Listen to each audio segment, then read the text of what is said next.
Would I recommend doing this at all, ever?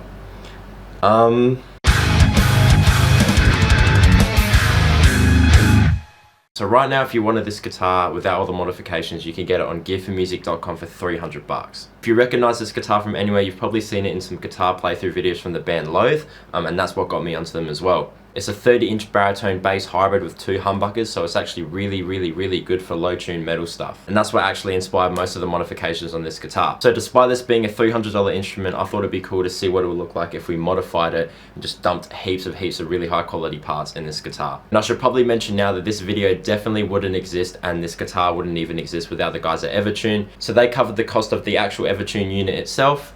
As you can see in the back of the guitar here, it takes a nice little chunk of wood out, but it does keep your guitar in tune forever, which is really cool. And they covered the install cost, which was done by Mick at Harron's Guitars in Melbourne and now Queensland as well. Just a brand new workshop opened up over there. Thank you, Mick, really appreciate it, and massive thank you to everyone at Evertune as well. This video would not be happening without you guys. However, all of the other modifications came straight out of my pocket, and I did not spare anything, because if we're getting an Evertune in it, we might as well just give it the works. We have a brand new output jack, brand new CTS pots, one of them being a push-pull with the tone pot, so the tone pot only works when it's pulled up.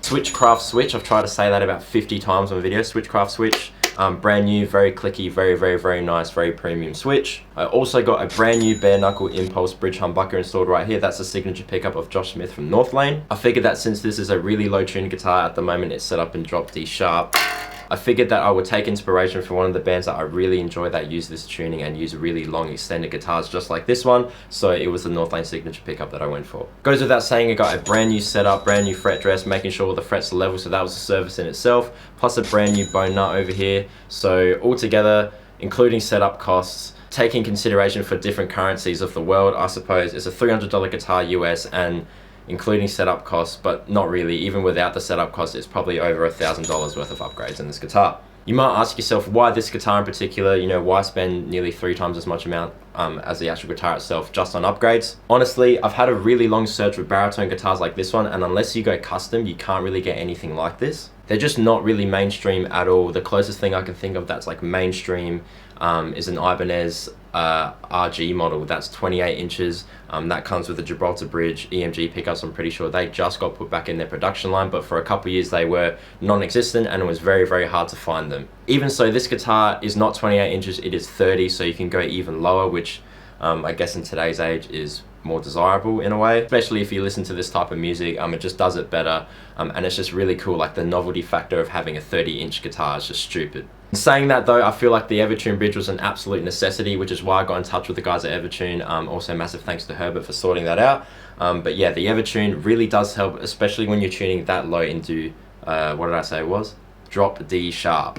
And then the pots and all that stuff, I was like, well, if I'm upgrading the pickups and I'm upgrading the bridge and I'm doing all this stuff, why keep like the crappy pots in there? Let's just upgrade them as well. If you follow me on Instagram at Keyan Houshmand Live, I'll leave it on the screen somewhere. You would have seen this guitar heaps of times by now. I've done little covers with it for songs like Sleep Token and North Lane, and little demos for Get Good Drums and stuff like that. It actually is really handy when you're tuning that low, because with the Evertune and with the 30-inch scale length, you're just never going to have any tuning issues at all. And when you're tuning that low, that's the #1 thing that will arise using really thick strings with that tuning. You're always going to get that flex and pitch and stuff, which if you don't want, the Evertune sorts that out 100%. So with all these upgrades and everything, the main question is, how does this guitar actually sound?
So the final question on everyone's mind, I guess, is would I recommend doing this at all, ever?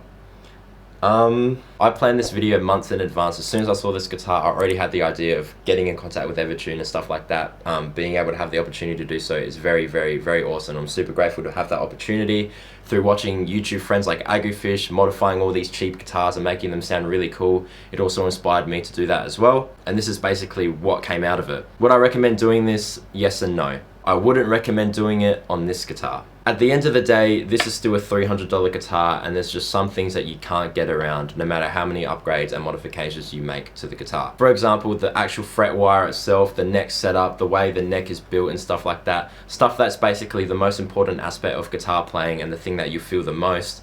That is something that you can't change no matter how many Evertunes or how many bare knuckle pickups you put into the guitar. I was fortunate enough to where the fretboard and everything was actually pretty decent, along with like the fret dress and leveling that Mick did. It actually turned out really nice. However, again, like I said before, this guitar is pure novelty factor. I am using it in serious context, but I don't see myself grabbing it as much as I grab my Jaxes and stuff.